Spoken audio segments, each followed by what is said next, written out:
அவர்கள் அவரை நோக்கி பார்த்து பிரகாசம் அடைந்தார்கள், அவர்கள் முகங்கள் வெட்கப்படவில்லை.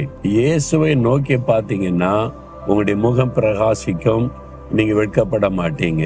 இந்த கவலை, துக்கம், பயம் இதுதான் நம்முடைய வாழ்க்கையை பாதித்து விடும். அந்த ஆண்டவரை நோக்கி பார்க்க பார்க்க பார்க்க அவருடைய வெளிச்சம் நமக்குள்ளே வரும். அவருடைய வெளிச்சம் நமக்குள்ளே படப்பட நம்முடைய முகம் பிரகாசிக்க ஆரம்பிக்கும். அவருடைய சந்தோஷம் நமக்குள்ள வரும், அவருடைய தைரியம் நமக்குள்ளே வரும், அவருடைய சாந்த குணம் நமக்குள்ளே வரும், அவருடைய பலன் நமக்குள்ளே வரும். அப்போ ஆண்டவர் கொடுக்கிற அவருடைய சத்துவங்கள் வர வர வர நம்முடைய முகத்துல இந்த பிரதிபலிப்பு தெரியும். எப்படிங்க நீங்க சந்தோஷமா இருக்கிறீங்க, எப்போ மகிழ்ச்சியானா இயேசு கிறிஸ்து இருக்கிறாரு, என்னை எப்பவுமே சந்தோஷமா இருக்க சொல்லி இருக்கிறாரு. உங்களுக்கு பிரச்சனை எல்லாம் இல்லையா? எல்லாருக்கும் இருக்கிற பிரச்சனை எனக்கு இருக்குது, பிறகு எப்படி சந்தோஷமா இருக்கிறீங்க? இயேசு இருக்கிறார்ல, அவர் எல்லாத்தையும் பார்த்து கொள்ளுவாரு.